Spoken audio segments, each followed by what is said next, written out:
All right, everybody, welcome back to Horn Takes. We said we weren't going to do another edition of the bullpen because Texas baseball is out of the tournament, but I lied. I This tournament has been so awesome that I just felt like I needed to talk about this baseball tournament. I mean, what an absolute hell of a College World Series tournament we have had so far in 2023. We're going to talk about this College World Series final coming up. It's going to be a good one. But before we do that, let's talk a little. We do have some Texas baseball news. We got some transfer news, a couple little injury things to talk about. So the transfer portal, obviously, as soon as teams drop out, and in some cases before teams are out of the tournament, you got guys jumping in the transfer portal. Texas is no different. Here's a list of the guys Texas lost or has lost so far into the transfer portal. You got Mitchell Daly. Talked about him all season. He's a guy that started as a freshman at second base, played second base as a sophomore, got moved over to shortstop this year, and just really struggled. Not necessarily defensively, but certainly offensively. Mitchell Daly did show up pretty good in the NCAA tournament, but just not enough consistency throughout the year. If you look at his batting average every single year, I think he hit well into 300 as a freshman, which was awesome. And then he was down in the upper 200s as a sophomore. And then his batting average this year was in the low 200s. Just not enough production. He had gotten himself moved all the way down to ninth in the lineup. Just not what you're looking for out of a guy that's a 3-year starter at the University of Texas and has been to 2 College World Series. So, I mean, we're talking about a guy with just tons of experience. So I think from the experience perspective, this is a loss for Texas. I think production-wise, looks like Jalen Flores is probably the successor there. He's a freshman this year. He wasn't amazing this year, but he had some moments. He's certainly more rangy at the shortstop position than Mitchell Daly is. I thought Mitchell Daly was playing out of position all season long. It's just not his position. Another guy, and this is a guy that was in the transfer portal before they even went to Coral Gables for the Coral Gables Regionals. DJ Burke, he's a junior right-handed pitcher. This guy, 2.22 ERA, 24 innings pitched, 17 Ks. He pitched quite a bit early in the season, and I thought he was really good. And I don't know if he got himself injured. I don't know if maybe he got on David Pierce's bad side. I don't know why he didn't get as much pitching down the stretch, didn't get as much playing time down the stretch, but he didn't. I don't know if that's a reason why he decided to move on. Don't know much about it. Baseball coverage is kind of tough. But DJ Burke and the rest of these guys are all pitchers. And I think, we talked about going into the super regional matchup. Even the regionals at Coral Gables, how we were missing a couple guys, how Tanner Witt wasn't 100% healthy. The pitching staff wasn't great this year. It took David Pierce a long time to find the right guys to be the starting rotation. And then he never could really find any guys out of the bullpen that were just 100% consistent. He did end up finding, probably 2 to 3 arms. DJ Burke was not one of those arms. Point being, we really need some consistency on the pitching staff, and we're going to lose at least 2 of those guys out of the starting rotation. We could possibly lose 3 of those guys out of the starting rotation. And then you have this mass exodus in the bullpen. Not a good place to be for the University of Texas baseball team, but some help is on the way. Another transfer is a right-handed freshman, Pierce George. He's a guy out of Lake Travis. I'm assuming he was pretty highly recruited.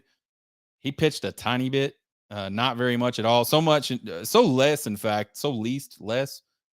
little, in fact, that I have no idea who he is.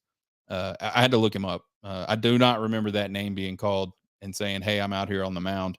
But I know he has some stats, so he obviously had some pitches. Kobe Minchie, freshman right-handed pitcher. He's another guy that I thought he got very little action, but I thought when he did pitch, he had some moments. He looked like, he was one of those guys you could develop, and one of those guys that could help the team later on down the road.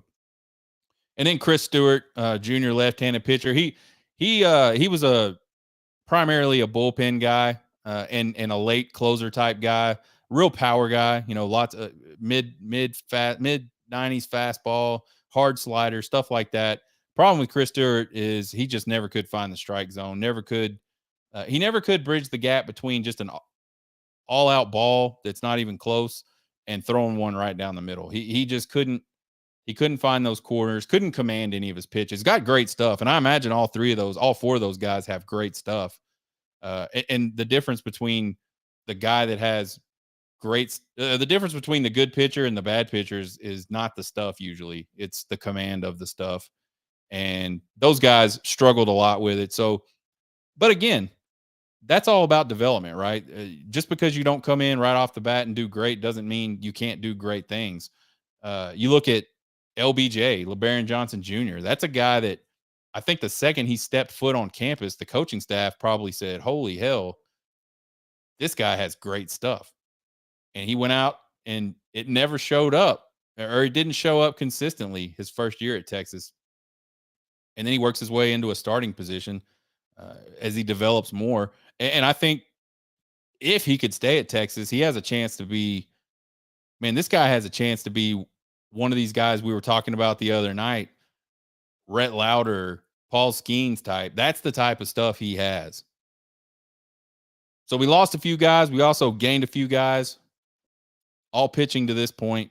Will Mercer, a senior pitcher out of Notre Dame, left-handed pitcher, 2.43 ERA, K 37 and 33 innings this season. So that's pretty good. Those are pretty good numbers. He pitched last year against A&M in the College World Series, 3 1/3 no-hit innings or no-score innings. So he's been at the College World Series. He's got some experience. I believe he is a Texas guy at a Strake Jesuit down in Houston, Texas. Next guy up is Oliver Santos, and this is an interesting guy. He's a freshman at Duke, and supposedly he's one of the top pitchers in the 2022 recruiting class. But he didn't throw a single pitch off the mound for Duke as a freshman. I think Duke has a pretty deep pitching staff, but it seems odd that a guy that is that highly touted either couldn't break in some sort of role out of that bullpen, or maybe Duke just doesn't do that. Maybe that's a kind of like, you go to the Air Force Academy for football. You're a freshman, you ain't playing. So I'm not sure what the story is on him. Again, supposed to be lefty out of California, I believe. Oliver Santos. We'll see how it plays out. And then another guy, Will Rigney, senior out of Baylor. He's a right-handed pitcher. He had 8 starts and 10 appearances this year. 3-3 record, 4.18 ERA, 42 Ks and 32 innings. That's pretty good. I don't know about this guy. I'm certainly not a Division I baseball talent guy that should be trusted, especially in baseball. But those numbers seem, I don't know. We'll see what happens with Will Rigney. But there it is. You got your 3 pitchers coming in. There's a lot of big names in the transfer portal year. I still think, regardless of the fact of whether Jalen Flores, whether he's that guy, and I'm sure he is, he's the plan right now. I still think you got to go find another shortstop.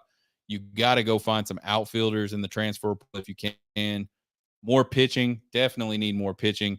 If they could get there's a kid out of Alabama, I think, that's in the transfer portal. If they could get that guy, a guy like that, that's been out there and has done it.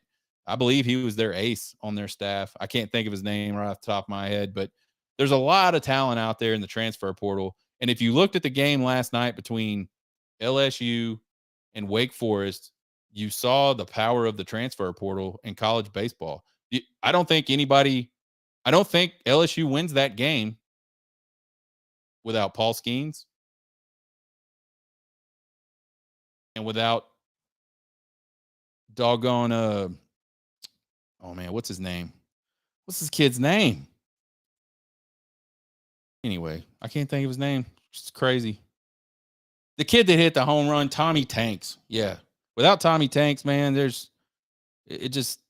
don't do it. They don't do it without Paul Skeens. They don't do it without Tommy Tanks. And that's a talented team. Don't get me wrong. But Those two guys made all the plays last night, at least pitching wise and offensively for LSU. Couple injury updates real quick on Texas baseball. David Shaw and Heston Toll were a couple of those guys out of the bullpen that I mentioned that I think David Pierce got pretty comfortable with down the stretch. Neither one of those guys traveled to the Coral Gables Regional. Obviously, they didn't go to the Super Regional in Palo Alto. David Shaw is set to undergo Tommy John surgery. And I don't know much about senior right-hand pitcher Heston Toll. I think he has another year of eligibility. And I know he was injured, but I have not heard what he is doing in terms of surgery or recovery or even what his injury is. But we do know David Shaw tore his UCL. He's undergoing Tommy John surgery. So that's a quick update on your Texas Longhorns. Man, really wish those Texas Longhorns were still playing baseball. But now we can focus on football. We can focus on the rest of this College World Series. Then we can focus on football. And man, football is going to be here before you know it. We're almost up to July 4th. Right after that, players are going to start reporting just a few weeks after that. We'll be in fall camp. And then all of a sudden, we're going to be booting the pigskin. I can't wait. So we said at the top of the show, just what a badass. If you are a college baseball fan or a baseball fan, period, what a badass tournament this has been so far at the College World Series. I had 5 of the 8 teams getting in. I picked 5 of those 8 teams. Not bad. I had half the final. Wake Forest let me down. What's really interesting about this College World Series to me is there's a lot of interesting things, but here's one of them. Low scoring games. 6 is the highest single team run total so far in this tournament. I don't know how that compares traditionally, but I feel like it's low. 10 is the highest 2-team run total, and I know that's low. What's that tell us? I think that tells us there is a lot of good pitching at this College World Series, and there's a lot of good defense at this College World Series. A lot of close games in this College World Series. 7 of 13 were 1-run games. 5 runs was the biggest deficit, and that was TCU over Oral Roberts in the first elimination game for both teams. Had 3 3-run games, 2 2-run games. I don't think it's ever happened. I know it's never happened 3 in a row. The first 3 games of the College World Series being 1-run games. I bet you it's never happened that through 13 games of the College World Series, over 50% of them were 1-run games. Lots of comebacks, late comebacks in this College World Series. 4 of the 13 games so far have been late comebacks. And then I think, conversely, we talked about the pitching, we talked about the defense. There's been a lot of timely hits and big hits in timely moments. You got Oral Roberts, who goes down to TCU in game 1, 3 runs in the bottom of the 8th inning. And the way they did it had to be heartbreaking for that team. Bunch of walks. I think there was some wild pitches in there. They basically gave TCU 3 runs. I don't think TCU did a whole lot to earn those runs. And then Oral Roberts comes out in the top of the 9th with an RBI single and then a 3-run jack to go up 6-5. Closer comes in, shuts him down. That's a comeback. That's a 1-run game, and that's a big timely hit right there in game 1. Then Florida against Virginia. Florida and Virginia play in game 2. Virginia is in control of this game from pretty much opening pitch. And then Florida gets 2 solo home runs and a sac fly after being down 5-3 going into the 9th to walk off Virginia. So that's 3 timely hits A sack fly isn't a hit, but it counts. Scores a run. Wake Forest with an RBI single in the 8th to top Stanford. Stanford was winning that game basically the whole game. Had it in control, and you had to think Stanford. Man, Stanford's pitching staff was a little bit better than what I expected. Headed into that super regional. Wake gets a two RBI single in the 8th, go up 3-2, win that game 3-2. And then you look at another Florida game. Florida with a pair of 2-run home runs and a solo home run to eliminate Oral Roberts. That happened early in the game, but the key is it was big hits, right? Big stick movement right there.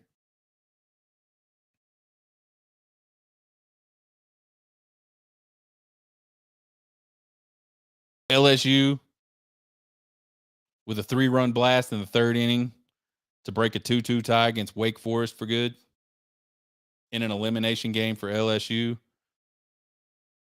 The DH gets it done. Big hit. Timely hit. And then obviously you had Tommy Tanks last night. I cannot believe I couldn't remember Tommy Tanks' name a minute ago. But obviously you got Tommy Tanks last night in the 11th inning on a pitch that he says he's looking fastball. It's obviously a slider. He says, I just threw my hands at it. And he knocked the piss out of it. He hit that ball. I think he hit that ball far enough that if it would have been at the bullpen, it would have been over the bullpen. And that's a pretty good shot at Charles Schwab. I've been calling it TD Ameritrade. I didn't know Charles Schwab picked up the actually I think Charles Schwab and TD Ameritrade are the same company now. That's a different discussion. Anyways, Charles Schwab Field, pretty big park. And if you go over the bullpen, you really made a shot. And I think if he'd have hit it at the bullpen, it goes over the bullpen. So pretty damn powerful and timely hit on a pitch that you were fooled on. So lots of big hits in this tournament. Lots of good defense in this tournament. And man, the pitching has just been outstanding. I just don't think we've seen anything quite like this at a College World Series before in terms of just all the teams. All the teams pitching was really, really good. So let's talk about this Wake Forest LSU series just a little bit, because we said we thought Wake Forest would get it done. They're the number 1 seed. They're one of the best offenses in the country, best pitching staff in the country. And I think what got Wake Forest in this tournament is their bats. They just could not. They looked really timid. Looked really timid at the plate in games 2 and 3 against LSU. Actually, I take that back. Game 2, they looked really timid. Game 3, they came out swinging. And I said it on a TikTok video earlier today. I think Wake Forest hit the ball better in this game 3 than LSU did. They just kept hitting it right at LSU players. I mean, that's part of the game. And that's got to be just gut wrenching for those guys. They know they put bat on ball on a really good pitcher, probably the best in the country, probably a guy that can go. I mean, Paul Skeens is probably a guy that could wind up on a major league roster before the end of this year, before the end of this summer. And Wake Forest put him in play a bunch. Just couldn't get that one big hit. Couldn't get it. They had a couple chances late in the game where they had runners in scoring position. They'd either make contact weakly or right at somebody. Just could not find any holes. So I think for Wake Forest, that had to be extremely frustrating for them. But that's the way baseball go. I say that a lot because it's true. Baseball is a very cruel game. You can do everything right anywhere on the field, whether you're batting, pitching, playing out in the field, and still not make a play, still lose that play. make the perfect pitch. Bam, somebody smokes it over the fence. Full the best hitter on LSU's team, or one of the best hitters on LSU's team, with a first pitch slider instead of a fastball, which is what he was looking for. And the guy still manages to poke you out of the park to send you home. He hit the plate, guessed the right pitch, knocked the absolute piss out of it. But it goes right to one of the 8 guys standing behind the pitcher. They make a play. That's how cruel baseball is. But these 3 games were decided by 6 runs. There was only 14 runs total in these 3 games. So a little over 4 runs a game. College baseball, that's low. The pitching, again, was absolutely outstanding. You can talk about all the starters, and you're right. They all pitched great. I think, and this is kind of where I don't think a lot of people thought LSU would have an advantage. LSU's bullpen, I don't know. I have not got to see LSU play a ton this season, but their bullpen showed out in this little 3-game series with Wake Forest. Without that group pitching the way they did, LSU doesn't win this series. You know, you kind of hope in college baseball that you can get the starter off the mound relatively quickly. If you can get the starter off the mound by the 5th, 6th, 7th inning, you think you got a chance, right? Because the bullpen generally not as good as those starters, right? And I don't know if these guys that LSU brought in consistently throughout this 3-game series with Wake Forest, I don't know how the rest of their season has looked, but good Lord, they looked really good. They looked like they could all be starters at LSU or at Wake Forest, which again, really good pitching staff. Of course, Wake Forest's big closer comes in, and I think it was the very first pitch. And boom, game over. So you got this feeling, especially in this game 3, as the starters are starting to wind down, and now we're moving into the bullpens. Like something's got to give, right? Someone's got to win this game. Who's going to flinch? And I don't think that kid from Wake Forest flinched. He made a good pitch. He had the guy fooled. Tommy Tanks is a big dude. Good hand-eye coordination. He just got his bat to the ball. And if he throws him a fastball, he probably throws it absolutely right past him. I'm sure the coaching staff says Tommy Tanks is going to be looking fastball. Let's give him off speed, which isn't a bad strategy. I think Tommy Tanks underestimated fastball from that kid. He made a fastball swing on a slider. What he thought was a fastball swing on a slider. Louder versus Skeens, man. We mentioned that a little bit before. What an absolute, again, if you are a fan of baseball, you're a fan of pitching, you're a fan of just good games, period, no matter what the sport is. You're not going to find anything better than that. That was awesome. 15 innings combined, 15 strikeouts, only 5 hits surrendered, 0 runs allowed against 2 of the best hitting teams in college baseball. At one point in the 7th inning, I looked at the clock, or I looked at my phone. The game was like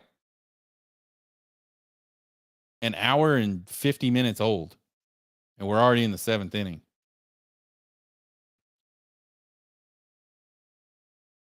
They're just mowing down the opposition. It was great to watch, exciting to watch. It didn't end up hurting them, but I wondered why Wake Forest's coach pulled Louder out when he did. I thought he had one more inning. He'd only thrown 80, I want to say like 86 pitches at that point. He had kind of been consistently between 15 and 20 pitches behind Skeens the entire game in terms of pitch count. So I kind of thought at that point, this is going to be where this is where LSU is going to take advantage. That was my gut feeling. Didn't happen. But I thought he should have left Louder in there another round. The inning before, a couple guys got on. I don't know. Like he still dominated LSU at the plate that inning. It just it just wasn't video game domination. Like LSU won a couple of at bats in that inning. I thought the defense in this series was outstanding. Lots of like robbery on line drives. Lots of really good, diving fielding plays, good throws. You look back at you look back at two plays in this game where there's runners at third base for both teams. This situation happened for LSU on offense and for Wake Forest on offense. Runners at third, one out. Someone in the infield has to make a play. For Wake Forest, it was Brock Wilkin, who kind of had to make a play defensively because he didn't really make that many offensive plays in this tournament. He fields a little ground ball going down the third base line, comes up, fires into home plate. The catcher makes an absolute gem of a pick and gets the tag on Trey Morgan. That was a pivotal moment in the game. I believe that was game one. And then Trey Morgan pays him back in the game last night. Runners at first and third, one out. Bunt. They try the squeeze play. The bunt gets a little too far down the first base line. But Trey Morgan's coming. As soon as that guy squares, Trey Morgan is trucking it. He makes a great play to field the ball. Does kind of like a little shot put move to home plate, which how he fielded the ball, dove towards home plate, shot putted the ball to the catcher perfectly, where all the catcher had to do was catch it, spin, and lay the tag on to a guy trying to come in on the squeeze. And that play wins the game for Wake Forest. If they get that run across, they win the game as the game played out. So you watch these two teams, there's like nothing they can't do. They didn't always do it in this series, and they didn't always do it at this College World Series. But Wake Forest and LSU, pitching, offense, defense, really, really good. I think home runs were the difference. Kind of who flinched, right? Who out of those two really powerful lineups can manage to poke one over the fence?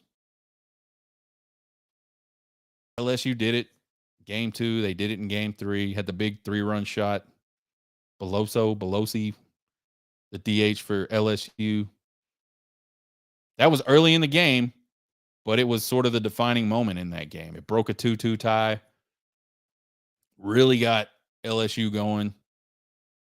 And what to that point had just kind of been a low-key sort of back and forth affair. They broke it open.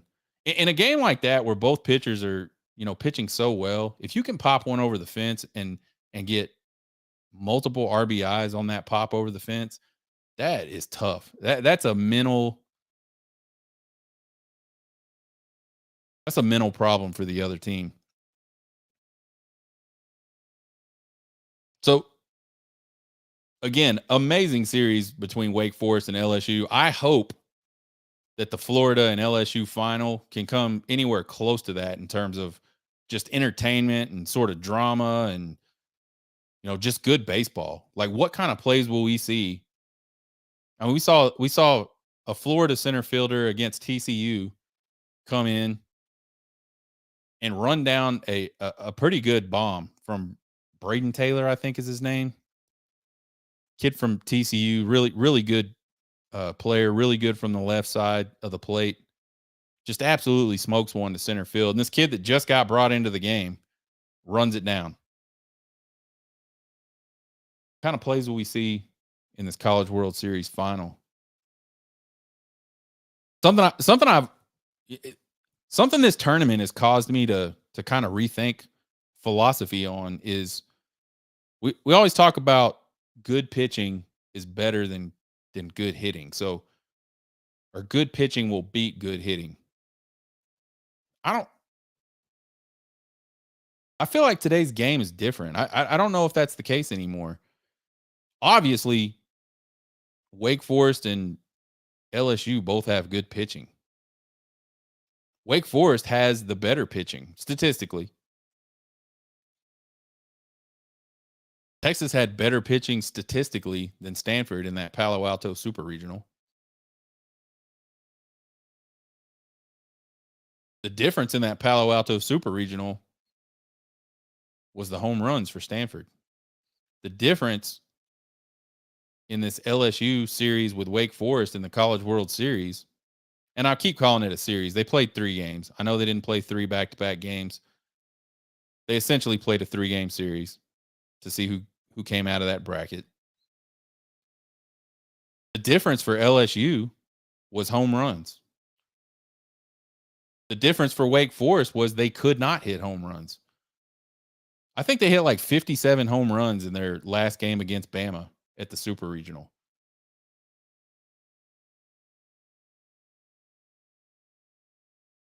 They scored more runs in that Bama Super Regional one game than they scored the whole College World Series.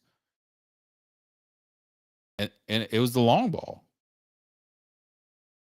So I think today's game is different. I think you have to have good pitching, but you also have to have guys all up and down the lineup that can leave the yard. Because that's how you really break somebody's back. You leave the yard. And you leave the yard with as many people as you can get on base before you leave the yard. So, I kind of came up watching college baseball when Texas was a pitching machine. Like Texas would go play these teams that were used to scoring 6, 7, 8, 9 runs a game. And Texas would allow 1 or 2, maybe 3 runs on those teams. But Texas would only score 1 or 2 runs more than they would. And not a lot of it was long ball. Texas was a manufacturing, we're going to get the leadoff runner on. We're going to bunt him to second. And then we're going to see what happens. We're going to try to work him around, get him in. You started to see towards the end of Augie Garrido's career at Texas, that wasn't really working anymore. The pitching was outstanding, but they didn't have enough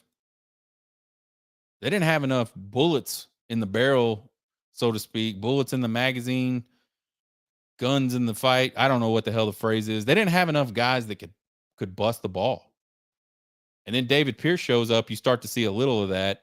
And David Pierce winds up in the College World Series, 3 out of his first 6 years at Texas, not counting the COVID year, which I believe I thought that team was playing really well. It was a short season at that point, but they were playing really well.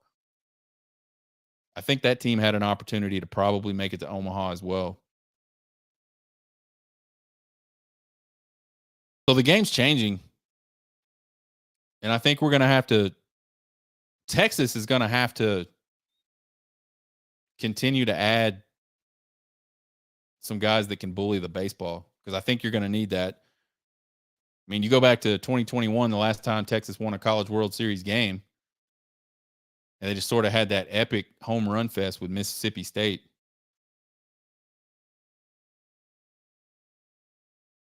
Got to have guys that can put the ball. Last year they could hit the ball over the fence a ton. They just couldn't do it at the College World Series. So the teams that advance and the teams that win this thing are the teams that have good pitching and they execute offensively, because they all have the ability to hit home runs, but you got to execute offensively, which I know sounds stupid because you got to execute offensively to score runs, but we're not scoring runs in the manufactured way anymore in college baseball. College baseball is almost professional baseball now in terms of, you look at a stat line, you don't see a whole lot of innings where there's multiple singles in a row. You see oh, so and so got walked or so and so got a single, and then somebody came up and bashed one over the fence. So let's talk about this College World Series final again. We got half of it. Florida's in. Florida's anxiously awaiting. Florida goes 3-0, all one-run games to go undefeated in bracket 1. So they're sitting there kind of waiting. Who's it going to be? And I made a joke. I did a video on TikTok that Florida wants a 25-inning slugfest out of Skeens and Louder. They want those. Well, they want all the pitchers to have to pitch, right? They got 11, and they got a lot of pitchers thrown. LSU gets it done. We got a College World Series final with 2 SEC teams for the 4th time in the last 16 years, or the last 16 College World Series. Skip the COVID year. 14 of the last 16 College World Series have had an SEC team in the final. I mean, I talked about it with Chris Phillips on the Spurs Up show on Monday. Actually, he came on my show on Monday, and we were talking about Texas to the SEC and Oklahoma to the SEC and what that meant for all the sports. And we talked a lot of, he's a big baseball guy for South Carolina. And we talked a little bit about just how freaking ridiculous SEC baseball already is. And now you add Texas and you add Oklahoma. Good night. He made a comment. He said it wouldn't surprise me if one day we see 8 SEC teams in the College World Series. I think that'll be tough just because I don't think they're going to be able to get enough. I don't think they're going to get the matchups to make that happen, right? There's going to be SEC teams that are eliminating other SEC teams, whether it's regionals or super regionals. I think talent-wise, there's probably 8 teams in the SEC that could go play in the College World Series now. Just unbelievable. LSU, they have to play their way out of the loser's bracket after dropping the first game against Wake Forest. So we got Florida, LSU. LSU was the number 1 team for, I don't know, multiple weeks, a lot of weeks, at least half the season. And then Wake Forest was the only other team to be ranked number 1 all season. So those 2 teams I mean, you could say this little series they just played was the de facto national championship. You could say that, except Florida's the number 2 seed. Florida got it done down the stretch. LSU did not get it done, but they kind of stumbled down the stretch. As far as number 1 ranking goes, still a really good season. It's not like they fell on their face or anything. Interesting thing about this is you got 2 SEC teams in this final, and they have not played each other this year. So we have no baseline to gauge how this series is going to go. I think we're going to see some really good pitching, and we're going to see some big-time home runs.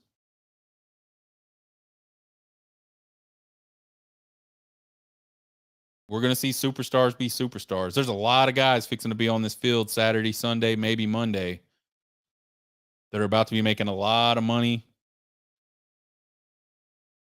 They get drafted into the MLB. So headed into this College World Series, once the field got set, I thought we'd have Florida, I thought we'd have Wake Forest, and I thought Florida would win it. But that was before LSU knocked off Wake Forest. Wake Forest, really good team. I think LSU is a really dangerous team. I don't think Wake Forest is as dangerous as a team as LSU is. I think they were a better team. They just didn't get dangerous enough. They just didn't execute the way they could have executed. And LSU was dangerous, especially offensively. I think this is going to be a really good series. I expect it to go 3 games. I hope it goes 3 games. looking back at this Wake Forest series for LSU, I man, the bullpen.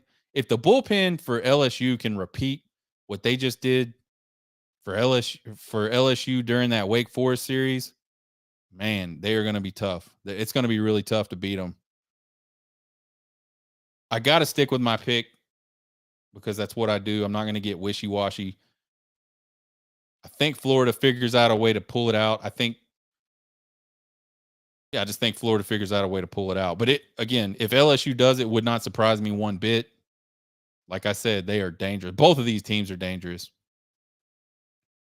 So we're going to stay with Florida. Plus, LSU and Texas are tied for 6 national championships. I can't be having LSU get one national championship further along than Texas is, especially as Texas is moving into the SEC. We can't let it happen. So let's go Gator. Let's get it done, Florida. So that's what we expect out of the College World Series. I can't wait. It's going to be awesome. First pitch, 6 p.m. Saturday. Join us next week for From the Cheap Seats. Texas got some recruiting momentum going. Got some guys committing. Some of the guys are saying there's going to be some more guys committing soon. Subscribe to the podcast anywhere you listen to podcasts. You can check it out at horntakespodcast.buzzsprout.com. Throw them all up there. You can check them out. Subscribe to the YouTube channel. Click the bell. Get all those notifications. Find me on TikTok, Twitter, and Facebook at Horn Takes. You can email me at horntakespodcast@gmail.com with all your comments, questions, concerns, and criticisms. I love them all. You guys have a good weekend. Watch that College World Series. Hook 'em.